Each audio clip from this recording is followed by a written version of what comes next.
Hello, my name is Daniel Zeese, and I'm the curator for the Noel Art Museum, and thank you for joining us in celebrating Tom Lee Month. Tonight we'll be hosting a panel discussion about our Tom Lee mural entitled Stampede. I'll go ahead and introduce our panel. First, we have educator Trudy Lewis. She's also a board member of the Noel Art Museum, as well as a board member of the Tom Lee Institute. We also have Assistant Professor of Art History, Melissa Warwick, from the University of Texas at El Paso. And then finally, we have Adair Margot, Founding Director for the Tom Lee Institute. So thank you, ladies, for joining us, and thank you for doing that this for us. Thank you. Glad to be here. So, Adair, do you think, would you like to get started and tell us a little bit about Tom Lee and whatnot? Well, what we kind of decided, since we've got, Tom Lee did a book called A Picture Gallery in 1968. And so for the viewers, we thought the best way to start, when you have words by Tom Lee, you tend to just take them as they are and read them. And I think that'll set up the discussion very nicely. So I was going to take a few minutes to just read from A Picture Gallery about the Longhorns. We bought, it starts on page 35, we bought a white stucco house on Reynolds Boulevard in the spring of 1940 and had a home of our own with a mortgage instead of rent to pay. In those days, our street was at the very edge of town. In back of our house, the mesquite-speckled boondocks began right at our property line and extended with all the sandy and solitary elbow room any lizard or coyote or artist could want, at least halfway to Fort Worth. 20 paces from our back porch, we built a studio. It was like a big box with rock walls and a flat roof. Inside, there was plenty of room and plenty of light. The ceiling was 14 feet above the concrete floor. A grand north light came in from a window 10 feet tall and 18 feet wide. John Norton's big easel looked small there. It was altogether the right workroom for a mural painter, complete with a scaffold on ball-bearing rollers. The first work I did there was on the easel, a mural design in 1-inch scale. I called it Stampede. It was for a new post office at Odessa, Texas, about 70 miles from a crossing of the Pecos River. The first verse of Little Joe the Wrangler was easy to remember. We was camping on the Pecos when the wind began to blow, and we doubled up the guard to hold them tight. When the storm came roaring from the north with thunder and with rain, and the herd stampeded off into the night. Snuffy cattle, epic times of drivers on long trails were alive and kicking in my mind. Frank Dobie had just sent me carbon copies of several chapters from his new book, The Longhorns. He was finishing the long labor with the manuscript, polishing the final draft, and I already had the good news that his publishers in Boston would let me illustrate the book. In preparation for that work, I had conceived of a color painting of a stampede as a part of it. I had spent a good deal of time that spring studying and diagramming the anatomy of cow brutes, attending the local rodeo to freshen my eye with the way a bull jumped and a steer ran, visiting the local stockyards to look sharp at cattle shipments from Chihuahua. Some of the Corrientes showed the rangy frame, the motley colors, the well-grown horns of the old Texas type. I had stretched the big inviting piece of well-primed linen canvas on the pristine blankness of my new studio wall, working up the nerve to start a hell-bent stampede out of a paint box when a letter came from Frank Dobie. He wanted to know if I would care to join him on a prowl to see longhorns and look at brush country. And I'm going to skip the next part, but in that part of the picture gallery, he describes exactly where they went down in the brush country of South Texas looking at longhorns. But after he elaborates on all of that, he said, then Frank drove on to Montana. I took a train home to El Paso to my wife, Sarah, and our son, Jim. I was honing to paint a stampede with thunder and lightning in my new studio. Horned cattle seemed to know how to flow from the point of a brush that fall of 1940. I completed the Stampede mural on the 5th of October. On the 7th, I put away the bristle brushes and paint tubes, uncorked a bottle of India ink, touched a number 00 sable brush to a smooth sheet of paper, and began a chapter head drawing for Chapter 1, The Longhorns. In the middle of November, when the paint on the Stampede canvas was dry enough, I halted the ardors of work with the 00 brush and made a trip with my friend Alex Stevens, who was driving to Odessa on other business to install the mural. We looked like itinerant sign painters with buckets, brushes, rags, sponges, tools, cans of white lead, Venice turpentine, spar varnish loaded in the car. The mural itself rolled on a long pasteboard roller and wrapped in oilcloth looked like the stump end of a big flagpole sticking out the window of a Chevy sedan. We got to Odessa after dark and found no reception committee or any band music waiting for us at the post office. We did find the janitor and persuaded him, after flashing a letter signed Chief Section of Fine Arts, Treasury Department, to lend us a couple of step ladders. Alex, I drafted him on the spot, and I went to work, stirring up my white lead adhesive goo formula, applying it vigorously, then to the plaster wall and to the back of the canvas, which we unrolled on the floor. It was past midnight when we finally finished persuading and massaging the canvas firmly on the wall plaster. We trimmed the edges, we tidied up the lobby, we wiped the sweat from our faces very neatly, terminating the ceremonial formalities of installing a work of art in a federal building by the light of a single electric globe shining late and lonesome over the mail chute marked local. Next morning, citizens of Odessa found a herd of longhorns coming at them from over the stamp windows. Alex and I were on our way back across the Pecos, headed for the Rio Grande, and more longhorns waiting on my drawing board. So I'm going to end there, and Trudy, I think, can talk a little bit about that building where it no longer is, but when it was first installed, that's what people saw when they came in, seeing these longhorns rushing at them. They did. They certainly did. And, you know, of course, I wasn't here at that time, but the post office was, until that particular post office was used until 1970. And I do have friends who said when they were little children that a friend said he remembered going with his mother to the post office, and he said he was so terrified. He was about 4 years old, of seeing those huge cattle. And if you see the mural, it is kind of a frightening scene. So the mural was there above eye level, because it was a one-story building but tall ceilings, and so you'd look up to see the mural. And then of course the building became old. It's still there, but the city, or in the county, there was a new post office constructed in 1970.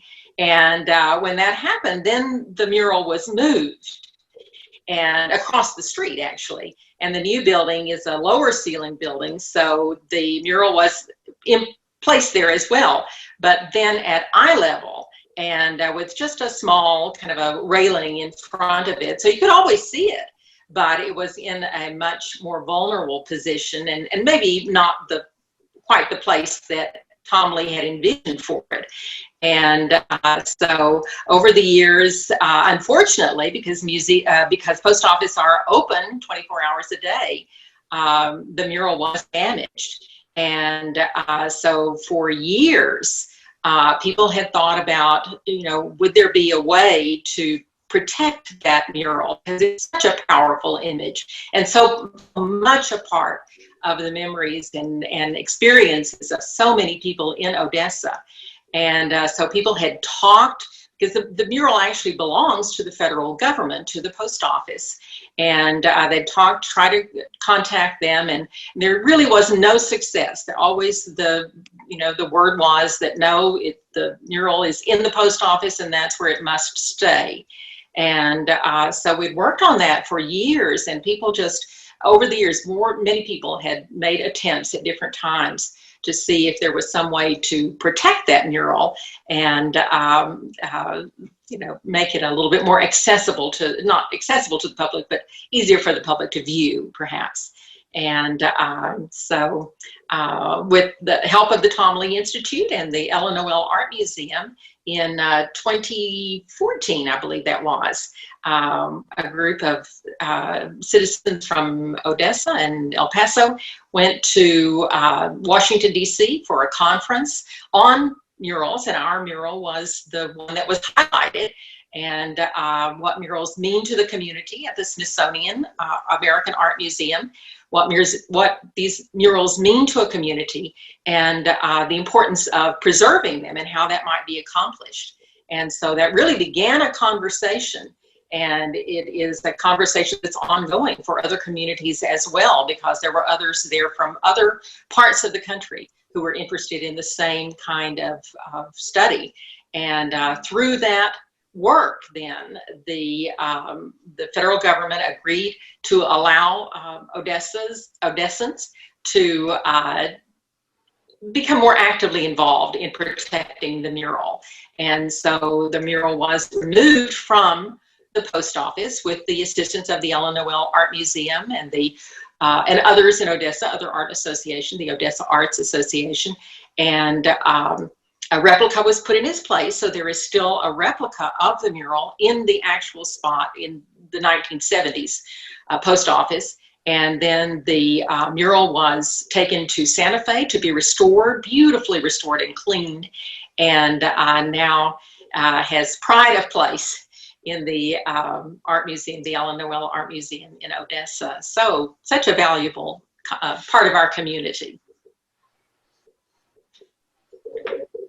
And Trudy, you used to take your students there too as a teacher, wasn't that part of your teaching? It was. Well, the story of the mural really ties in with the story of the Great Depression and how part of the New Deal, although it's not directly part, but a part of the idea of the New Deal was to help all areas of the economy, come back from the vicissitudes of the Great Depression. And so I would tell my students that part of that story was in Odessa.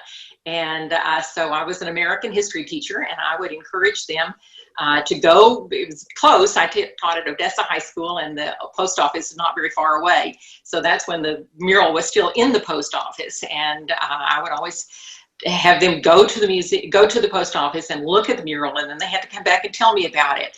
And they really enjoyed that, and it was so powerful to me too, because it gave them a connection to their community and also to their history. And many of the students had not seen the mural. You can go into the post office and never see the mural, because it was not, that post office was not built with the mural in mind. So you would always have to make a U-turn to even know that it was there. And they would always come back with these wonderful stories. I always remember, of course, how many horns there are in that, in the mural. And then students would come back, and one thing I had not noticed is that some of the cattle have red eyes and some of the cattle have green eyes. And they would always come back and say, why is that? Why is that?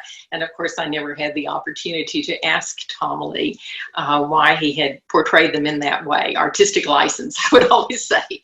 But, and I'm proud to say my own daughter, Eleanor, was a U.S. history teacher here in Odessa last year, and she had her students go to the Ella Noel Art Museum and visit the mural there and talk and learn about its history, its story, and its connection to American history as well.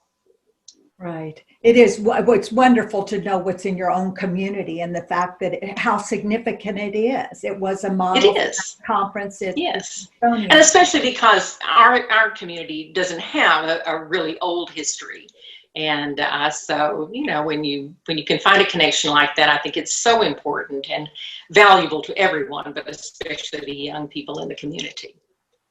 And we have Melissa Warak too, who's an art historian. And you say your history is not that old, but of course the tradition of mural painting, especially classic mural painting. We've at the Tomley Institute, we heard from an Italian art historian, and Melissa, I think, knew Luciano Cellis. But you want to talk a little bit about its significance as far as the Renaissance and periods where murals really spoke loudly on walls, Melissa, just like this was doing in Odessa today. Yeah, I mean, I wanted to say, actually, I think that one of the very fortunate things for Odessa is that the mural is not fresco. It is painted on oil. And so that would make it much more portable than a fresco would have been. So where you would literally have to cut out the wall in order to move it. So, and that's actually the same case that we have with the Pass of the North mural, which is in El Paso. So that one is also on oil. And so I think that if you think about it, so this was a moment where there was a real revival of muralism. And I think that this was also spurred in part by the Mexican muralists of the Mexican Revolution.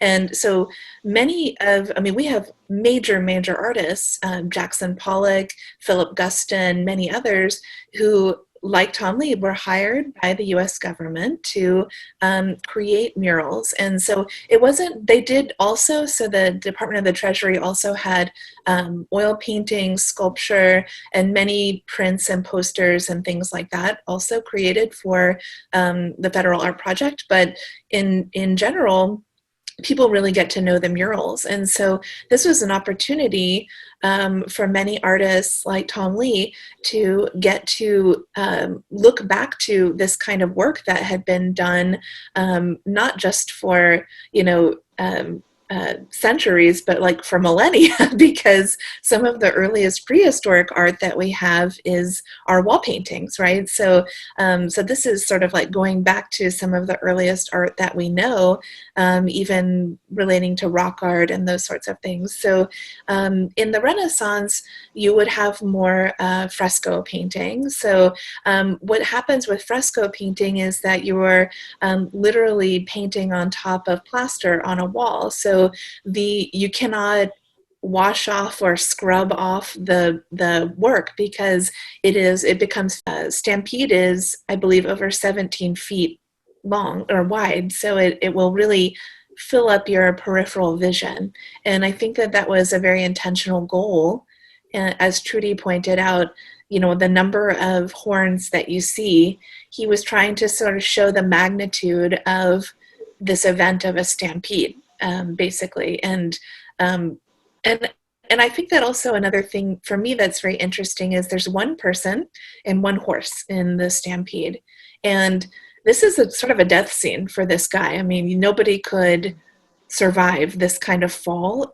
If the horse didn't kill him, the longhorn would, right? So it's not exactly a happy sort of image, and for me, I think that might be why we have those red eyes, that it's almost like these cattle are you know, sort of possessed in a way when they're on a stampede. Like all they know is fear or rage, whatever it is, and they're sort of going forward. So I think that in this way, you know, Lee was really trying to access you know, this idea of the expanse of the West, and especially in West Texas. He was thinking about the history of the cattle drives that would go through the river 70 miles. I'm not sure which direction it is, I think west of Odessa. So to me, it really does fall in line with these really kind of grandiose action schemes that you would see in murals past. The significance, I was saying about that red and green. I mean, you see in churches up in New Mexico, you see red and green details in churches. And what's the significance of those two colors in the history of art, red and green? I mean, well, red has a very long history, and actually a lot of images that we see that have reds, especially from the far past, have faded, and they might look a little bit more pink or something like that. Red was a color that was very rare, and it was a very expensive pigment, and so materially, that wouldn't have been the same case for Lee, of course, but materially in ages past, if you wanted a really true red, it would have kind of added significantly to the price for the patron of the work. And red is often seen as a very, a color of passion, maybe anger, that sort of thing. Green, on the other hand, is usually a sort of shorthand for nature. So we have examples of other modernist artists. One of my favorites is the Dutch artist Piet Mondrian, and he never painted with green because he said everybody will automatically think you're doing a landscape, like it's a natural scene. So for me, those were probably sort of the two kind of most basic associations with those particular colors. But I will point out, for anybody who gets to go see the mural, that this is a nighttime scene also. So we don't have a lot of the kind of daylight color effects that we might normally have. But Lee was very interested in the sort of musculature, the skin tone, and the fur. And so we have a lot of these like kind of speckled or spotted longhorns, and there's a lot of detail that goes into these animals. So his studies of anatomy, to me, are also very interesting because they really do go back to somebody like Leonardo da Vinci, who worked so tirelessly to try to understand the motion and the musculature and this skeletal properties of all of these animals. And so for me, that's another way that Lee really fits into this kind of as an inheritor of some of the Renaissance ideals. So it's a very long answer to your question about red and green. You mentioned... Well, and it's also true, I was going to just chime in that since that painting has been cleaned, those colors are much more vibrant than they were. I think some of the photographs that we have are older photographs, the unrestored mural. And since it has been cleaned, those eyes are bright red and bright green. I was surprised. And so it's quite powerful. And even though it is a nighttime scene, the colors are vivid. At least those colors are. Yeah. Tom actually said, I think he would have liked to be a fresco painter. That was kind of his style. I mean, but he would paint on canvas as if it were fresco. But you mentioned the canvas. And of course, one thing I wanted to ask you, Melissa, Tom Lee was, I think, unusual for the New Deal. I'm not sure how many of those painters were actually trained as muralists. Many were easel painters who then had the opportunity to blow their work up into larger scale for public buildings. But he had been in Chicago during a boom in building with Holabird and Root buildings. And of course, when they were building those, they didn't want someone to then go in and paint on the wall. He painted in a great big studio on canvas so that the painting was ready to go up, just like he did Stampede, and then realized too that if a building were remodeled, you could move it where you might otherwise lose it. But how many, I mean, I've just in the research I've done and the murals I've seen, and when Dana Joy, chairman of the National Endowment for the Arts, saw our mural out in El Paso, he said it's the finest of the period. Not really realizing that Tom Lee was trained by John Warner Norton, who did murals in Chicago and was prepared to do really excellent work by himself. So would you know about that, Melissa, as far as the other New Deal painters? I couldn't give you specific numbers of the artists, but I think you're absolutely correct that most of them were trained, just as painters. So they were used to working on an easel scale. And I think that we do see, I can think of murals by John Stewart Curry, for example, where there's clearly there are some problems with working on that large of a scale. So I think that was certainly that training with Norton was a great benefit for Lee, because he was able to make these, I'll say in the Pass of the North, they're supposed to be giants, right? And they're enormous figures. I mean, much larger than life size. And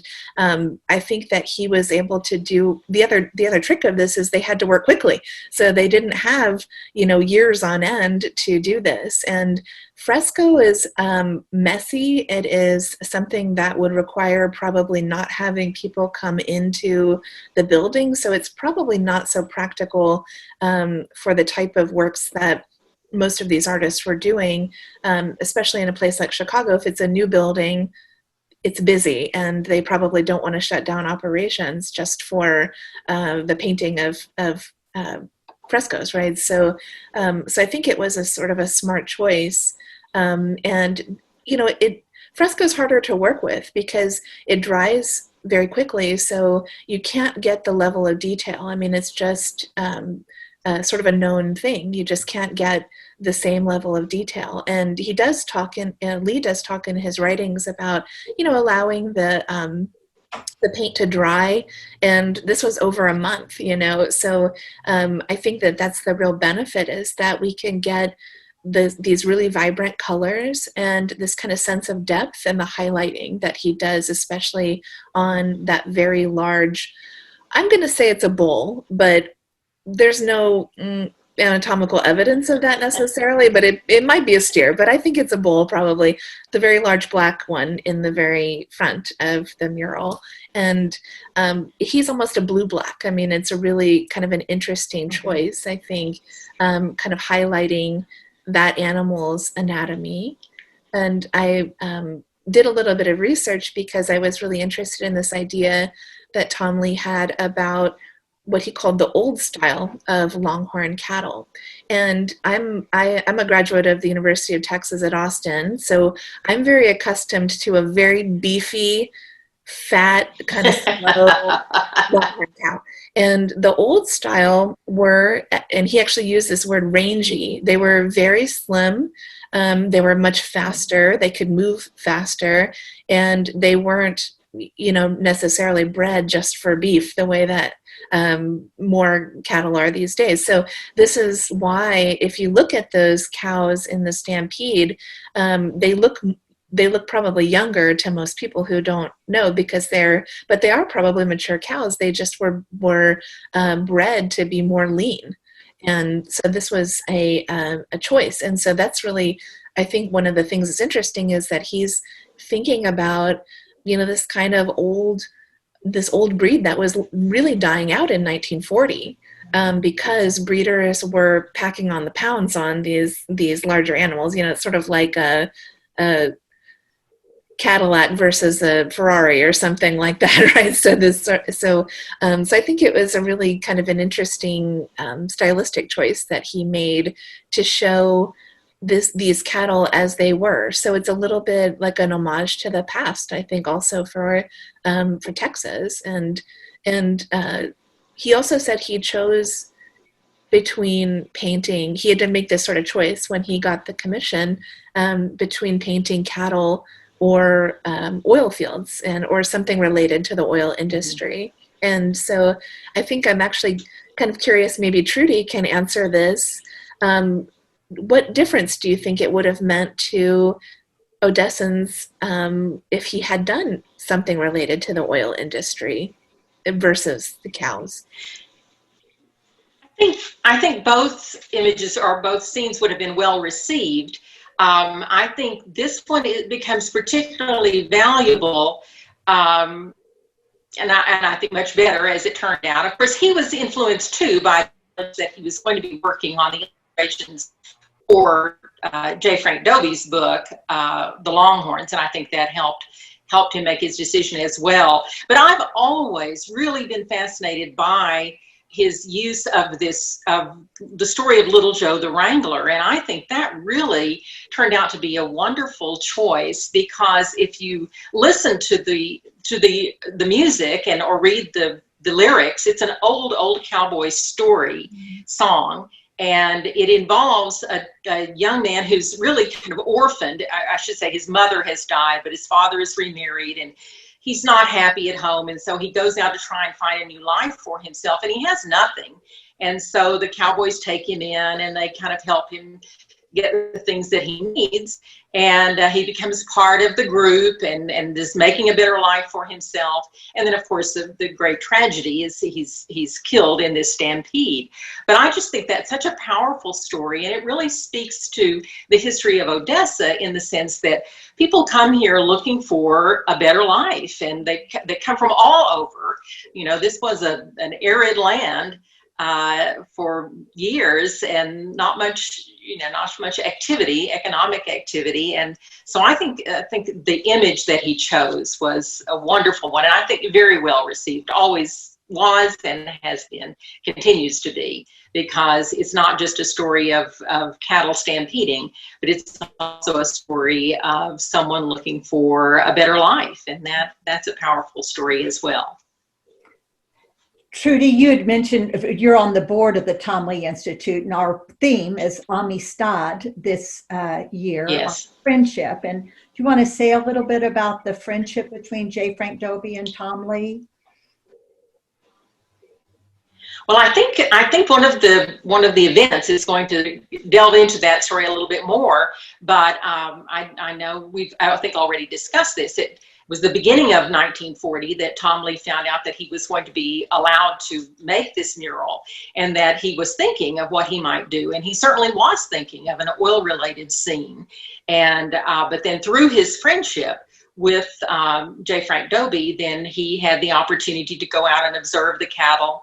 And then he began to think about the fact that Odessa was not very far from the cattle drives and from Horsehead Crossing, which is the crossing on the Pecos River to the south and west of Odessa. And that would have been an important part of the history as well. And so I think it really was through his friendship with Frank Dobie that he developed the idea of the mural for Odessa. And so Amistad is the theme of Tom Lee Month this year. And I think this mural speaks to that story as well. You know, Tom always said that his opportunities came from his friends. And J. Frank Dobie was actually a friend of his dad's, Mayor Tom Lee, 1915 to 1917 in El Paso, and a very interesting man. And I think Tom, really loved J. Frank Dobie. He introduced him to the real thing, like going down and traveling in the brush country. And that's another thing about Tom, I think, is his interest in life. I mean, I've always said Tom Lee didn't function in the art world, he functioned in the whole world. And he was interested in what interested other people, and cattle being one of them. And so I love hearing Melissa talking about the old breed and all those details. Really, you never can exhaust when you're looking at real life and trying to capture real life and what the rangy type were like versus how they were bred later on. I mean, it opens up. He used his art to explore life. And he always said he was interested. He wanted people to recognize his subject. People who knew cattle, he wanted them to recognize them rather than his style. So that sets Tom Lee apart from many 20th century artists. I do want to point out, though, like one of the things that struck me when I looked at this mural is that, so this was a mural that was created just 3 years after Pablo Picasso's mural Guernica, which was a worldwide hit. It was exhibited in Paris. Mm-hmm. And this was, of course, an anti-war mural by Picasso.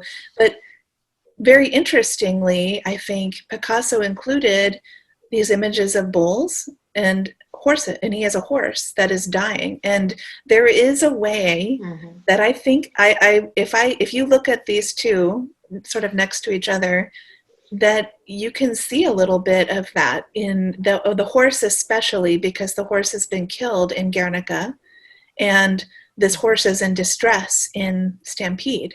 And so even though Adair says, he wasn't, like a player in the art world in the same way, he was very aware of these sorts of things. I mean, you really couldn't have you would have had to be very sort of purposely not paying attention if you didn't know about this particular work at that time. And so I think that there is this other kind of lineage that we can think about, that maybe he was thinking about what the symbolism was for others as well, right? So in Spain, the bull is often seen as a symbol for Spain. And of course, in El Paso, we have very strong ties to the history of Spain because of colonialism. And that was something that Lee wrote about in his novels. He was very interested in these histories. So I think that there's this kind of great sort of continuity that we can see, not just with mural painting, but also with some of the symbolism maybe that is part of this, that it is a sad story, as Trudy said. It's not that uplifting, really, this story of the Wrangler. And truly, it's an image of the working class, which maybe was not what Lee had intended at the time. It is. But I think that this is something that is another strain that we see through a lot of his works, is that he was depicting workers, and that was something that was really valued in 1940. Absolutely. All of it. Very interesting. So, Adair, do you have any closing thoughts about the mural that we can kind of end with? Well, I'd like to end with where Trudy kind of started, is that Odessa, in really trying to preserve this part of its heritage, was the feature at the Smithsonian American Art Museum in 2014, I think Trudy said. But really the leader in beginning, because we invited, what was his name, Trudy, from the U.S. Postal Service, who had been in El Paso. We invited people, all the players were there at that conference. But Daniel Delahaye, or Daniel Delahaye, yes, who had been in El Paso actually. But they were really the leaders in getting a signed agreement between a community to become a steward of the government property and pay to have it. You all worked, the Ellen Noel Museum also worked with another organization, right, Trudy? Yes. Daniel, who it was Odessa Arts, which Odessa is Arts. Odessa Arts. The whole community came together to preserve this. Yes. So really, it's a model for the rest of the country of what can be done. Okay, so for decades, people tried to make calls and never made a connection. It's possible, right? You all proved that it's possible. And you were one of the speakers there, Trudy, a very convincing school teacher talking about the importance of that mural to your students. So my hat is off to what you all did. And, it's comforting. In fact, my son just wrote and said, I want a print of that. That is an awesome mural. All of we see it for the first time. I want a print for my house. So the Tomley Institute is looking at, trying to do a print of it. But it just will live on and on. But it wouldn't have if the community didn't care. And if the community hadn't stepped up and made this restoration and a new locale, safe locale in the Ellen Noel Museum possible. So my hat's off to Odessa. Thank you. Well, thank you, ladies. I really appreciate you coming together today so we could do this. And for our people viewing this, the museum is open from Tuesday to Sunday from noon to 5, and on Thursdays we're open till 8. Yeah, thanks again. Appreciate it. Thank you very much. Thank you.